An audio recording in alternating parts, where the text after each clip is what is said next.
Welcome to the FamilyLife Blended Podcast. I'm Ron Deal. We help blended families and those who love them pursue the relationships that matter most. We just completed our annual summit on step family ministry. This time it was in Dallas, Texas.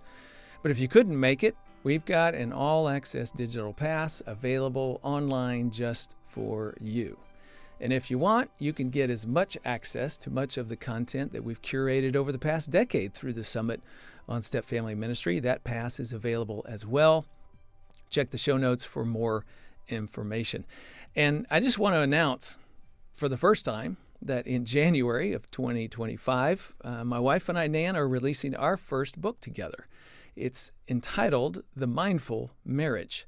We've partnered with good friends and therapists, Dr. Terry and Sharon Hargrave, to write a book for all couples. This is not just for blended family couples this time, but you guys are going to love it. I know you are. And here's the thing. This book, man, we've all read a lot of marriage books, but I just have to say this is based on some work that comes from our friends, Dr. Terry and Sharon Hargrave.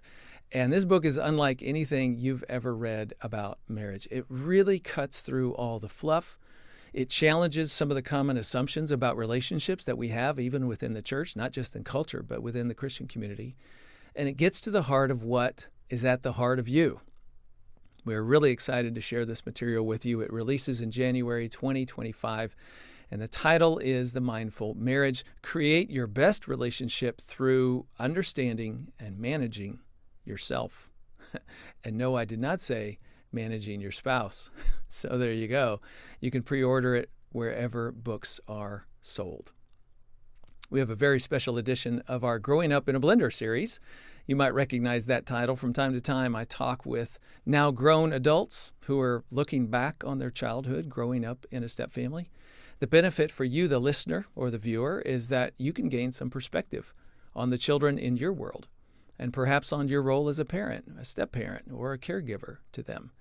So we're going to be talking with Laura Husband in just a minute about her life growing up. But I need to give you a little context first to the story that we're going to be discussing. If you've listened to this podcast for a while, you may recognize the names Evelyn Husband Thompson and Bill. They told their story in episode number 85. The title was A Terrible Loss and an Unexpected Love. In 2022, Nan and I interviewed them during our annual summit on step family ministry. That one was in Phoenix. So you may have heard part of this story before. Evelyn's first husband, his name's Rick. He was the commander of the Space Shuttle Columbia. And you may remember that after 16 days in space, Columbia tragically broke apart during re-entry. That happened on February 1st, 2003. All 7 astronauts were killed, including Rick. Evelyn was widowed on that day, left to care for her 2 children, Laura and Matthew. Now, many years later, she married Bill. We've told their story as a couple, but today on FamilyLife Blended, we're talking with Rick and Evelyn's daughter, Laura, about her journey into a blended family. Laura, thank you so much for being with me today. Thank you for having me on. I'm excited to share. This is something I haven't shared about publicly before, so I'm excited to have this conversation. Well, I just have to say right off the start, you don't know this, but I really have an affection for you and your brother through your mom and through Bill. I have known them now for many, many years, and I've spent hours with them talking about life and my loss that my wife and I have had in losing our child. And we've had so much in common that, boy, your mom has become very dear to me. And I have great affection for Bill as well. And so through that relationship, I feel like I sort of know you a little bit, but I also know I don't know you. And this is our first opportunity to really talk. And so I've really been looking forward to our conversation, and I appreciate you being here. Not long ago, I want to tell our audience that CNN had a 4-part series on the Columbia disaster. And by the way, for those of you who are listening, that is now available on Amazon Prime if you missed it. And because of my friendship with your mom and with Bill, I have to tell you, I started crying within 30 seconds. They showed a video of Columbia coming apart, the opening scene of that series. And all I could think about was you and your brother. I am so sorry for your great loss.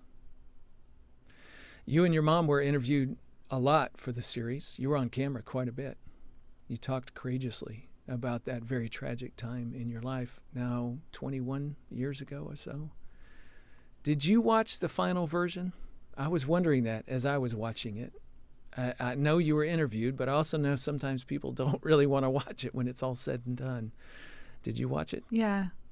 My mom and I had a meeting with the production team that created it, and we previewed it before it premiered. So I was able to watch it. It's possible even a few things may have been different after it aired. I'm not sure. I haven't watched it live, but I did watch all 4 episodes that they had. I know there was a release on BBC that was slightly different, and then one on CNN. And luckily was able to do that in the privacy of my own home and just be able to process it privately. As much of this, as you just mentioned, has been so public. So it's definitely, it wasn't easy to watch. And yeah, that visual of it breaking apart honestly kept the TVs off for months after the accident happened because they would show that image so often. Mm-hmm. So it's still not an easy image to see, among other things that they showed, even the recovery in East Texas and things, very hard. Yes. So it was a hard watch for sure. I really can't imagine because, I mean, for most of the world, they're watching a tragedy, but it's not personal for everybody else. For you, this is your father. This is deeply, deeply personal. And, right. And so it has to bring up in you, every time any of those images, cross in front of you, they have to bring up all kinds of emotions. Yeah, and it's not the images really that I want to fixate on. So that's what the world chose to, show because they're grieving with us, but that's not the images I want to be holding in my mind all the time. So it's definitely not in a place I try to stay mentally on those images, even though that was kind of the signature thing across many newspapers, many news broadcasts, things like that. It's, that's not the memories of my dad. That's the accident that happened. But so I really try not to fixate on that, but it's hard when I have to see it. Every blended family starts with a loss of some kind. Because of that, around here on this podcast, we talk a lot about before and after. And immediately people know exactly what we're talking about. Everybody listening has a before and an after, You had a before, Dad died, and you had an after. I'm curious, just in general, what has life been like for you? Give us the contrast of life before and life after. I was blessed with a really strong family unit growing up. I was one of 2 kids, younger brother Matthew and me, and so grew up in a military family, traveling with my dad in England. I was born in California, moved to England, then to Houston, and during that whole time, I watched my parents in love. I watched us, do things together as a family. My dad would lead family devotionals. He loved me. He would tell me I was beautiful, take me on daddy-daughter dates. My mom was fully invested. I had probably the best versions of them because I've, heard both their testimonies of how they got to that point of prioritizing God, family, and then job. But I benefited from that and didn't necessarily understand what priorities look like when you're a kid, but I benefited from them putting those priorities in place. And so leading up to that, I really hadn't had any major complications in my life or issues. It was something always my parents could meet my needs, and I was fortunate enough to never worry about certain things that some people have to in that way. And then when I hit 12 and my brother was 7, that's when I lost my dad. So that was ultimately the first time it felt like my parent couldn't meet my need in that moment. So much changes at that point. Your family's in grief. Your family's dealing with the tragedy. And I know I can imagine the first year was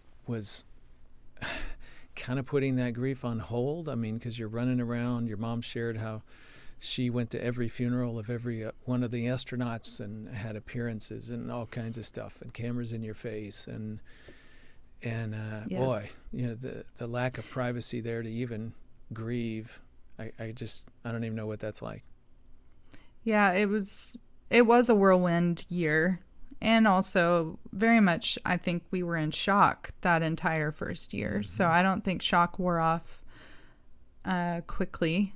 I think it lasted quite a while because it was so unexpected and even an abnormal way to lose someone. We didn't know where my dad was for a couple weeks until they found him and identified, and then we could have the funeral. So there were many layers that made it not normal to losing someone in maybe a car accident or even medically. It just, there were weird delays to our grief and unknowns and investigations and things to figure out. And then of course interviews and press, and we did the Today Show in New York that year with Katie Couric, and my mom went on Good Morning America. And we went to many, I feel like we went to more memorials than equivalent to the 7 because we would do multiple memorial services in different locations. So it was a whole year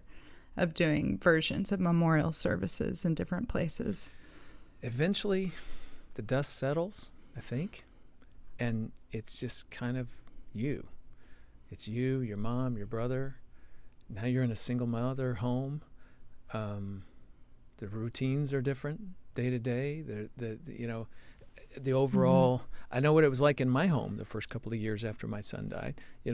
We walked around like zombies most of the time, and there were far less smiles. There were far less, excitement about life, and you're just feeling that huge weight of grief, burdening you down, and it's so hard to just do life. I can imagine. Was it sort of like that for you guys? Yes. In certain ways, there was so much public attention, so that did slow down and fade some. And in some ways, that was really good too for us to be able to have more privacy. Yes. But also, having had a loss that way, I think I also felt a little unrelatable to other kids my age or other people in general who just couldn't imagine that happening that way, and they would say things like that to us too. And I know now, even having lost more people will say that to people in grief. I can't imagine what you're going through. And so you kind of feel like you're on an island a little bit in a certain way. And I watched my mom try to hold things together, which she did really well, and was an amazing, strong role model for me and my brother. It wasn't until I was older that I thought about how hard it was for her and her way of losing a spouse, because I didn't even have the grief capacity to think about how other people were coping, because I wasn't even fully wrapped around coping with my own grief yet. Yeah.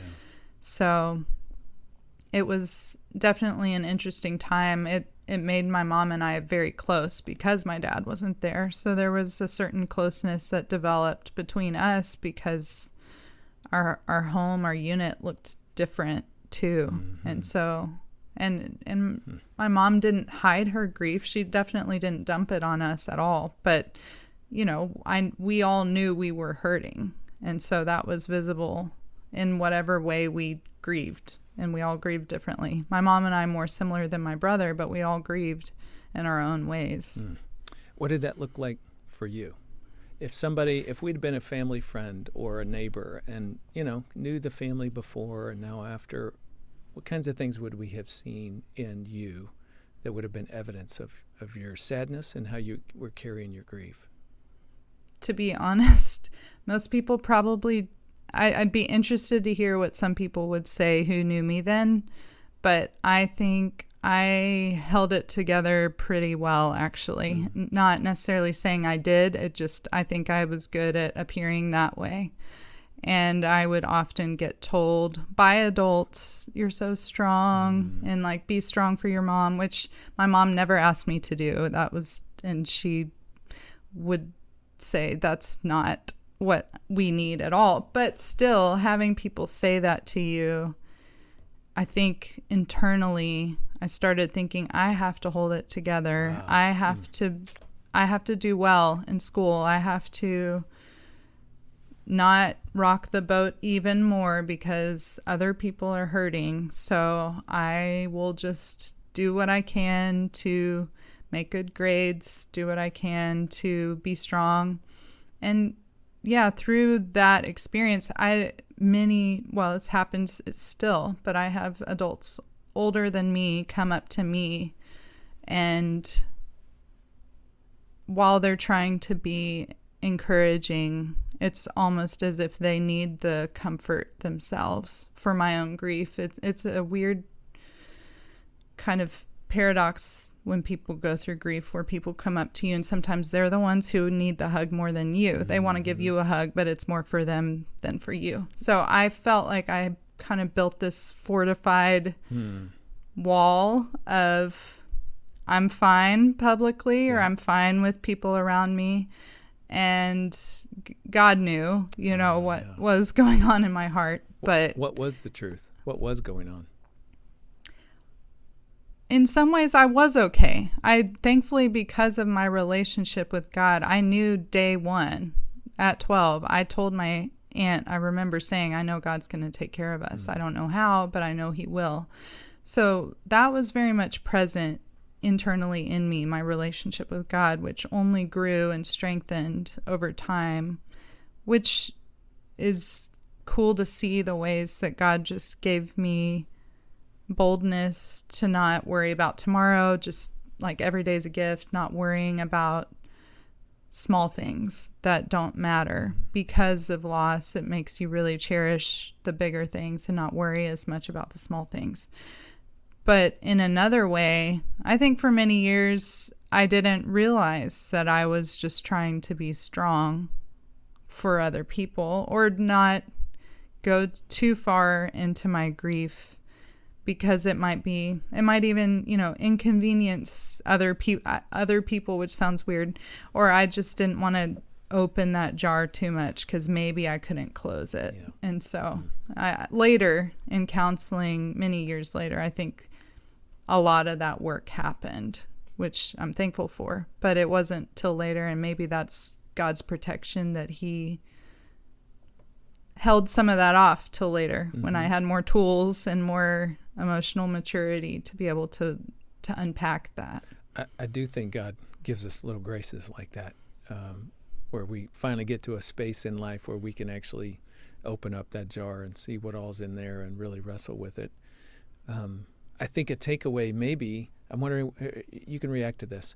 A takeaway for our listeners right now is, just because a kid looks like they're okay doesn't mean they're okay. And it doesn't mean that there's not a whole lot of stuff going on under the surface. Maybe a part of them is okay, like was for you, that part of you that was connected to God, and you felt reassured by God in that space.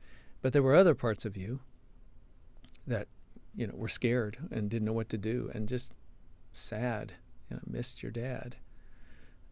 Yes. And so don't take it for granted, and by all means, don't expect your kids to be okay so you will feel better about how things are going for them. That's a hard thing. And kids will show you that they're strong because they think you need to see that. Yeah, that is so important to know, that, kids, God's created in kids a resiliency, honestly, because I now look at 12-year-olds and it sort of breaks my heart because I thought I was so much older than in my mind I felt in that moment. And I knew I felt more grown up than how a 12-year-old looks. Now that I look at 12-year-olds, it's kind of an emotional trigger point for me because I feel so much for my 12-year-old self. Wow. I didn't know how little I was until now, honestly.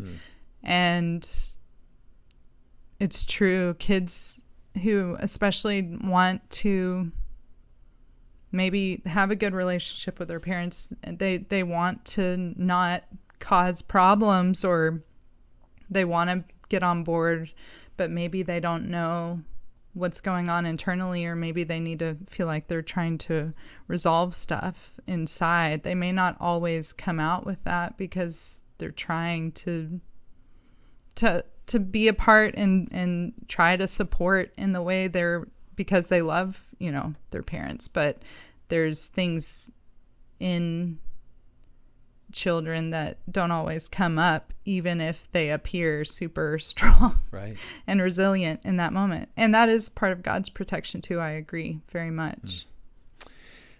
How do you carry your dad with you? In particular, I'm wondering how from 12 on through your teenage years, how did you carry him? And what I mean by that is I wear a little band on my arm that represents my son. I have pictures all over the place. I can get to him singing on my phone in a heartbeat if I want to. We have little family inside jokes that my wife and my two other boys share that, nobody else is a part of that. And that's how I connect to him and carry him.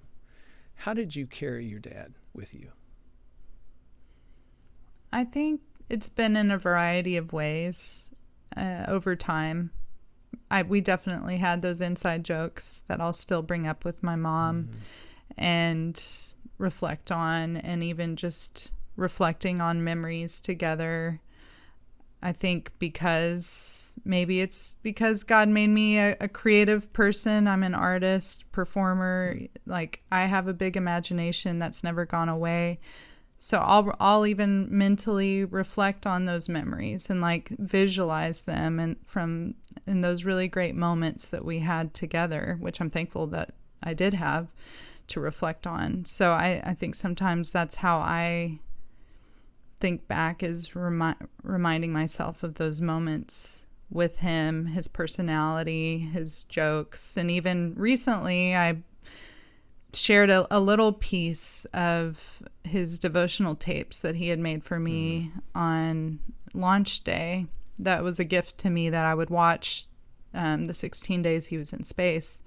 He did a devotional every day that I would watch. And so I hadn't watched those many years. And then when the CNN docuseries interview was going to happen, I watched them the night before, actually, just because they were possibly going to use some of that material, and I wanted to be able to decide which parts of that. They didn't end up using it, but it ended up, I was like, this might be really hard, but it ended up being my dad ministering to me 21 or 20 years later.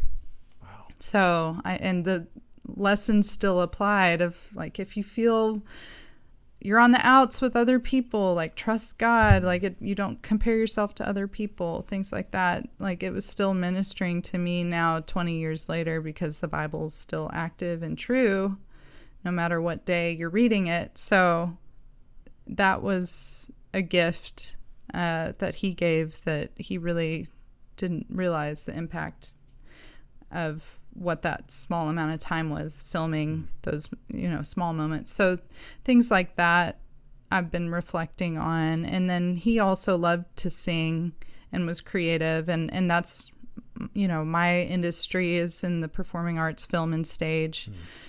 And I grew up doing skits with him at church and singing and different things. And so I know that creative part of him is in me as well as I do my work. And I also take that kind of giant dream big mentality into what I do as well. I'm like, if my dad left the planet, surely I can set big goals too. Wow. So I think I take that with me too. So you even dream the way he dreamed.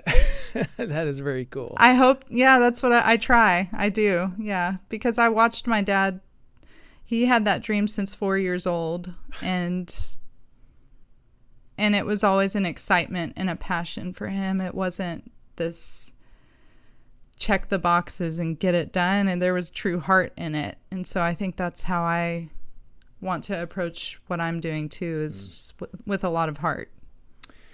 I'd like our listeners to know a little bit about just your journey after the loss, and even now into adulthood. So let me back up. Whenever I meet somebody new and they ask me, "So, Ron, where do you live?" Little Rock. How many kids do you have? Well, at this point, I know the conversation is going to go one of two ways. I'm going to say 3, and then they're going to say, "Tell me about your kids," and I'm going to tell them about my 2 living children, and then I'm going to bring up and mention the one that is deceased.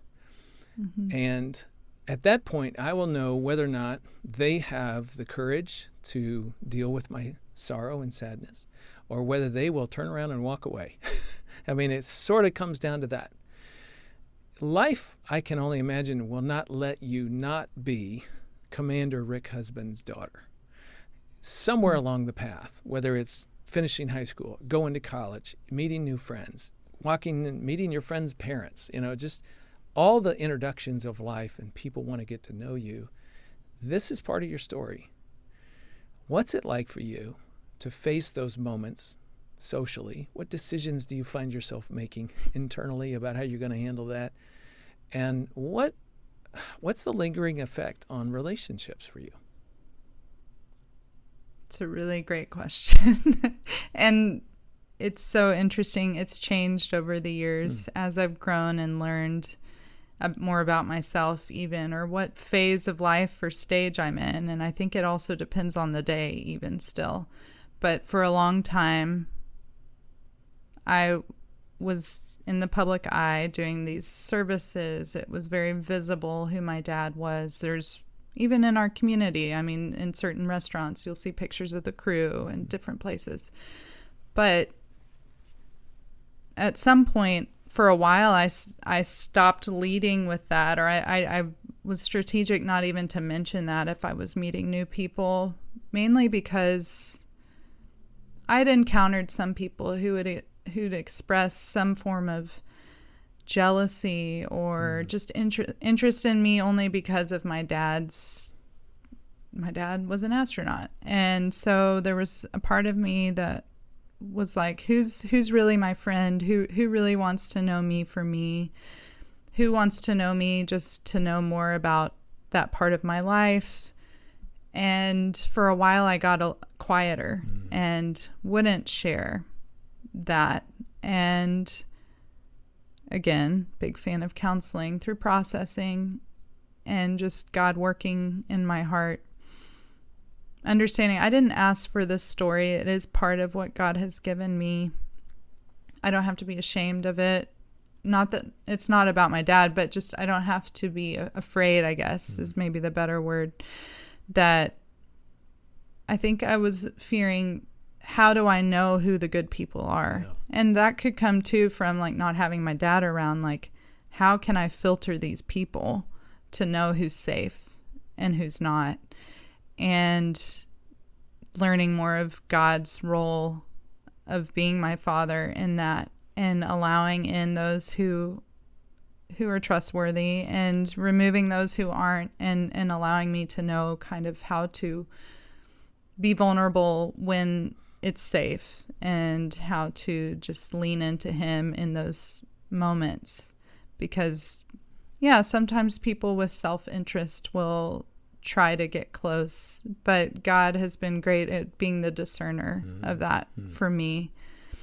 And then more recently, even through the CNN docuseries, they shared a pretty regretful tone of what happened, whereas I reflect back and it's a much more hopeful tone for me in my own personal life of what God has done through that. And so I think it emboldened me to want to share and have my voice heard more from my perspective, hopefully to also highlight what God has done, and that you don't have to be stuck in this dark place either through really hard things. So it's been a process. Wow. And how I introduce myself and how I've talked to people about my story.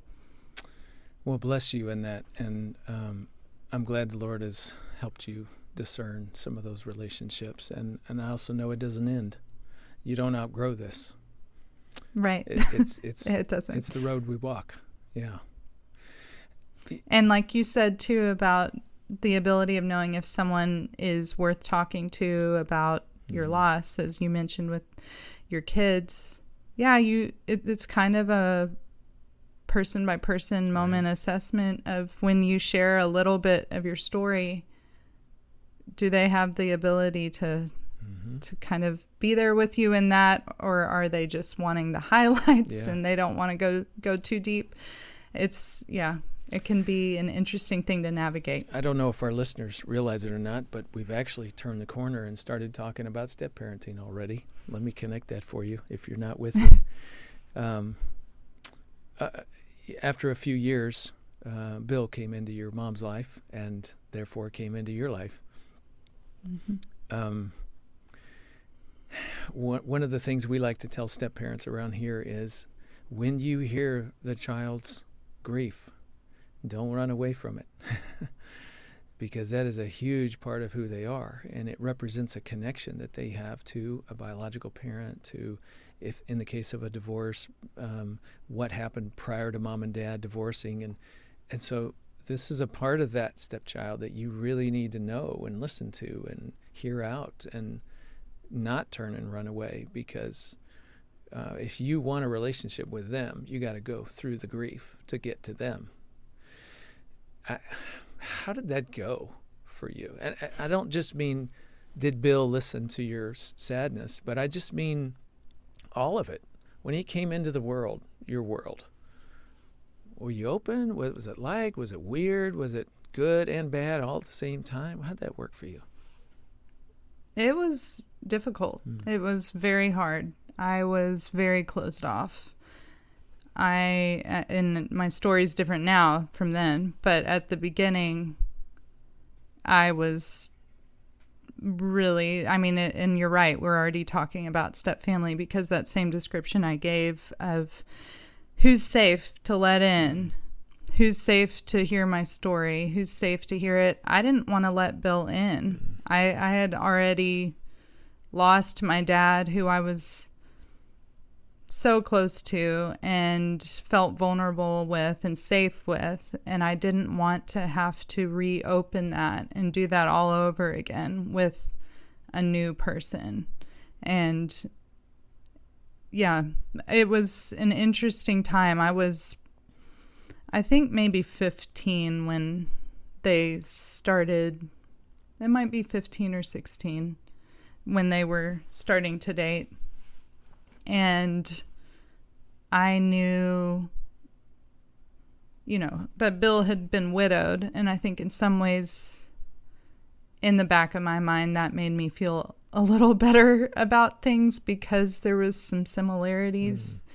And at least in this scenario, it wasn't like there were other spouses that were still in the picture, existing in the world. Yes. I think that would have been a whole nother scenario. But at the same time, I was dealing with a variety of things. I felt abandonment from my own dad, even though he didn't choose to leave. So I had my own abandonment issues from my dad. And then here comes another male figure who wants and is potentially going to be in our family. And as I mentioned before, my mom and I had developed a very close relationship post losing my dad. So that was kind of infiltrating that too for me. It felt like it was coming in the middle of that, because it would shift the family unit again. Yes, it would. It would shift who my mom would share with more. I'd gotten used to us sharing things on a deeper level that isn't probably normal if we had remained the way if your dad had before my remained dad. alive. Yeah. Right. But because of what had happened, that was more the nature where our relationship went, is we were honest and pretty close. And so as Bill was entering the picture, that dynamic was changing for me. I think I was, nervous to have that shift again, almost like losing my mom a little bit, because now she's sharing time and attention with someone else. And then also I had a very strong protective feeling for my mom. That same kind of like keep it together, hold it together, be strong. I also felt protective for my mom. I didn't want anyone to hurt her. I didn't want to trust anyone prematurely and then it go sour, go wrong. And so I almost felt like a guard dog, honestly, like something like that. It was like a cautiousness, because I just didn't want my mom to be hurt and I didn't want to let anyone in. So there were many layers to it. So even if it looked like it was going well for them, and that's what my mom was telling me, I wasn't warming up to the idea quickly whatsoever. What did it look like on the outside? If we would have been standing around watching, what would we have seen in Laura at 15, 16 when Bill's first coming into the picture? I think probably to the larger community we had, I probably wouldn't say much, because I always had, I guess, a sense of you protect your family's privacy. Okay. And so I didn't feel like I could necessarily go share with a ton of people. Granted, my mom, luckily, I had counselors and things available to me, and I'd share with close girlfriends my age. But to the larger community, I was not sharing it, that I was having a hard time. But for me at that moment, I felt like I'd lost my dad, and that felt completely out of control. And now my mom is possibly going to marry this man, and that feels out of control too. And it was like I didn't get a vote when my dad died, and I don't feel like I'm getting a vote when my mom's remarrying. That powerlessness, that is not fun, is it?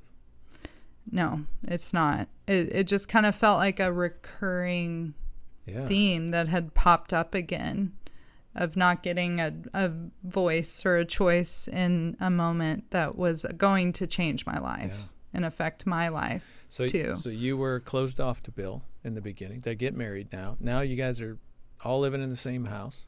Bill's got a couple of kids. They're older, out of the house, I think, at that point in time. Yes. Okay. Yes. And life begins. And how did that go for you? And for Matthew, if you want to speak a little for him. Yeah, and I'd be interested to hear what Matthew would say, because it was different for him. I think they seemed to get along quicker. I just had so many walls up. And so I remember Bill gently trying, he would say, I'm not trying to be your dad, which of course I appreciate if we write it on paper, But I hated that phrase. I hated hearing it. I hated my mom telling me it, because it almost felt like a line I'd seen it in a movie as a kid. They're not trying to be your dad. And so it just kind of it would add salt in the wound in those moments of like, well, I certainly hope not. I know. I already know that. But I think you're saying it felt a little disingenuous. Like almost it was play acting or something. I did believe they were genuine, but I felt like it was just so they didn't know how to reach me. Is kind of how it felt. Okay. It felt more like I wasn't being. Maybe they didn't know best how to meet me in that moment. Yeah. And saying that to me was not the helpful thing necessarily. And I knew Bill cared, but it was layers of grief. And then honestly, when the marriage happened too, I remember having the feeling of this permanently means my dad is gone. I already knew he was gone, but it was another layer of my grief. Like, my dad is not coming back. My mom is literally marrying someone else. So, like, it was just another layer of grief that it brought up of, like, he's truly gone because my mom's getting married again. Almost like her wedding was another funeral for you. I wouldn't have thought that at the time, but yes. Yeah, and I'm thankful that wasn't going through my head that day. And honestly, the day itself was okay for me. But yeah, there were elements of that felt like another funeral for sure. And it was highlighting a reality that I didn't want for him to be gone. So every step parent... And then this weird... Go ahead. Finish that. Oh, just this weird thing to see your parent get married. Yeah. Because that's supposed to happen before you're born. Right. So you're in this new place. It's another thing that's out of line, all going back to that central tragedy. And again, it's the road we walk. Nothing's ever as it should have been, would have been, could have been. And day after day after day, every one of those new realities kind of hits you in the face again and says, yeah, your dad's not here. So every step-parent listening right now wants to know, well, did you ever warm up to Bill? And they want to know, what did it take? And what hope is there for us? They're kind of wondering. Right. So how did that story go for you? As you probably can tell, it was pretty rough. So yeah. And I don't blame Bill for it.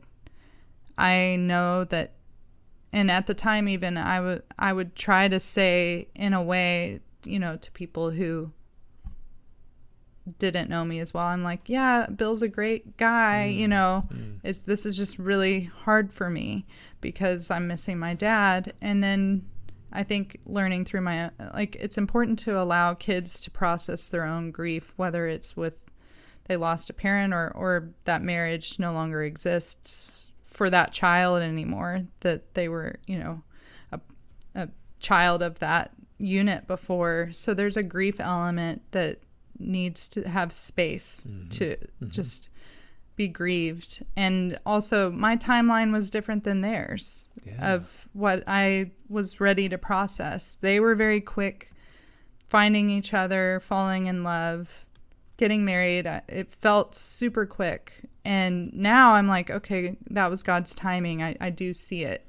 But at the time it just felt so quick and my pace was so different. And it's definitely helpful to be told you're allowed to have your own pace with processing this, accepting this, moving into this, because that just gives me permission to have feelings, to be upset. Like it's for someone like me, it's nice to be like, you're allowed and it's okay to be upset. Yes. And you're allowed to have those feelings. You're allowed to feel frustrated about this situation. You're allowed to have anger. You're allowed to have those emotions. You're not like letting your parent down by being really on a different page about this emotionally. And I think because that was part of maybe I feared I was letting my mom down by my emotions couldn't get on board with where she was at, but I needed that time and I needed a different pace. So I'm hearing how it's very critical for both the biological parent and the step parent to give permission to that.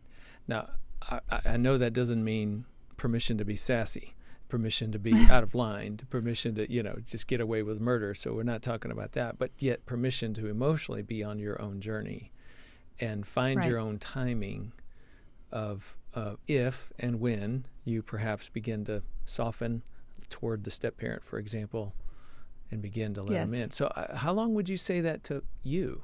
So 15, 16, they're now married, and how long would you say till that sort of shifted? It's hard to know. I think, I guess, evidence of becoming a family is the fact of when you can argue. So if you're more honest, arguments arise. So there came some point where formalities, were lessened and honesty would come out. And so sometimes I was very angry with Bill, or would yell or argue or something with him for whatever reason. It never was anything of deep consequence, I don't think, but we had to kind of push through some of that because he didn't fully understand my personality either, and I had to understand more his too. So sometimes he would interpret my pushback or something as a form of disrespect, when in reality it was just me. I'd been used to talking to my mom, sharing my opinions or something, and so like dynamics shifted. So you were actually, so when you were pushing back a little with Bill, you were actually starting to let him in, but he didn't read it. Probably. He didn't read Yes. it that way, but that was sort of the Yes. beginning for you Yes. of a little shift in your heart, your spirit toward him. That's really interesting. And I just want to say to everybody listening or watching, it's like, you never really know what that means to the child unless you back up a little bit and maybe try to see it from their point of view. Because, being able to be more free with your emotions typically means you're more safe. You feel more safe. Yeah. So if you start seeing more evidence of that, I think that's possibly also what's happening is hopefully the safety threshold is increasing. Ironically enough, more conflict may be a good sign. Yeah. And it's not fun. I definitely, it was not easy. And I went to counseling and, processed what it feels like not feeling in control of certain things in my life. And then thankfully, I had a stepdad and have a stepdad who was consistently loving my mom well. And also some of that started speaking to me over time. Just him loving my mom well and trying to love us well, not trying to compete with my dad.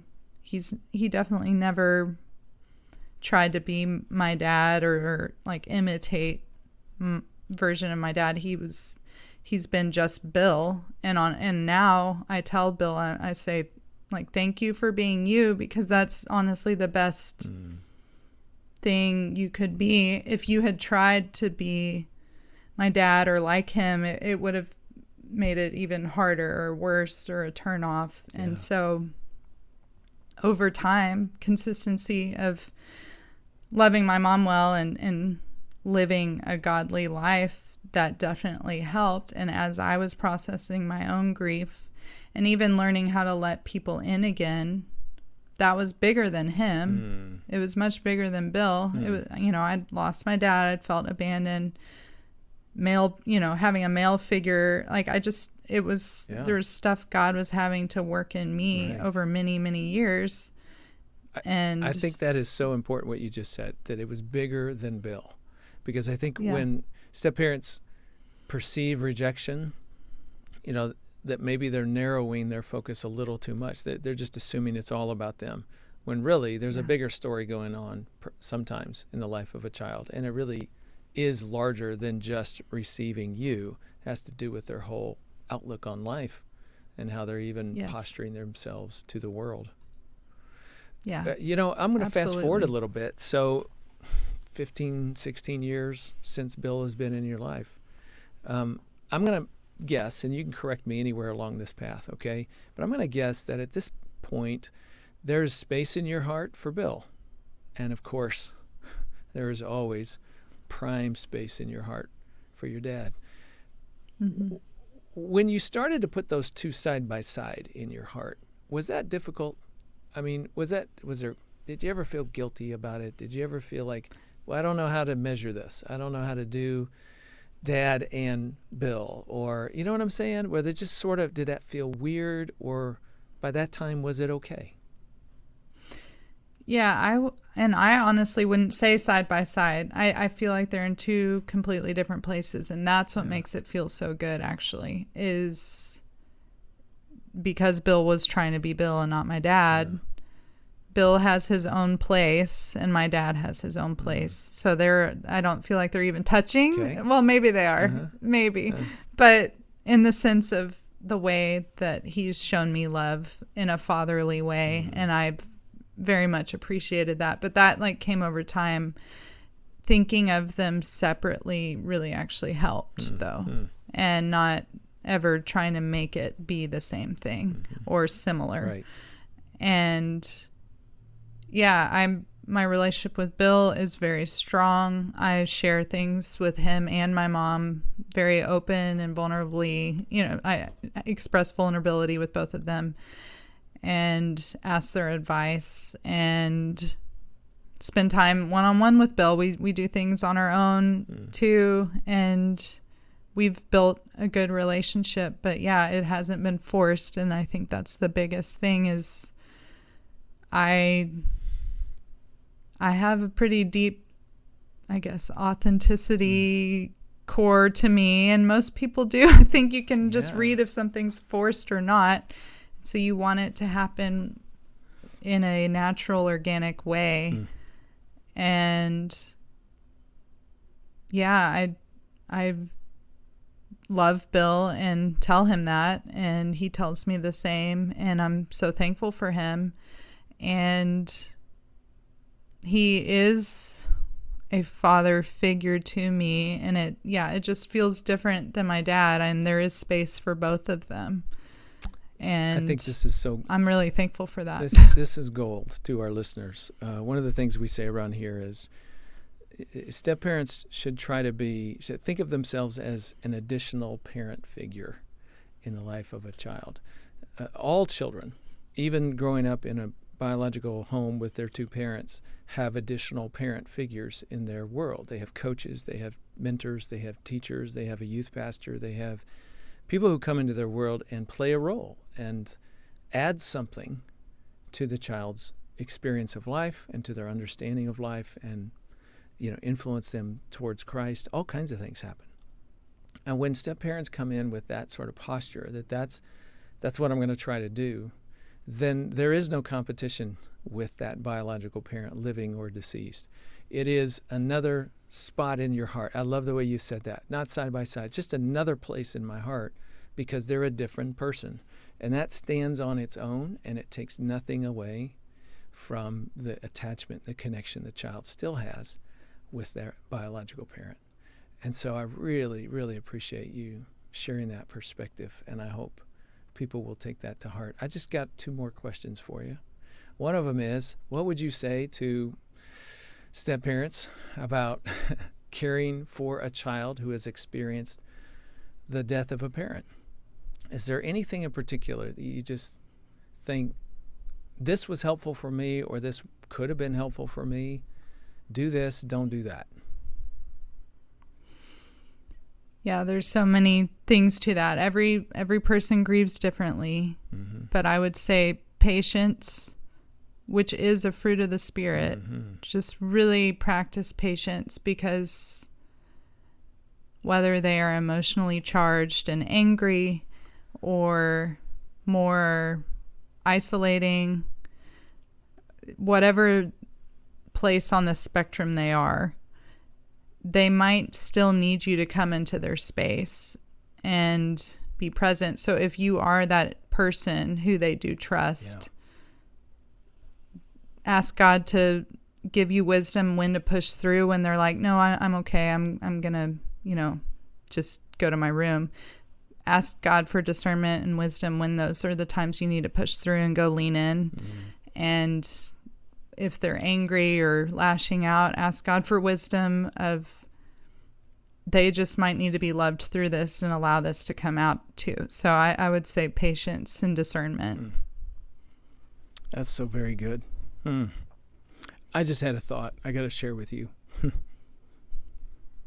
So my son loves Star Wars. Nice. I love Star Wars too. And sometimes I wonder if there are divine appointments in paradise. I'm imagining my son talking with your dad and they're talking about space because your dad went there. And Connor just dreamed of it all the time.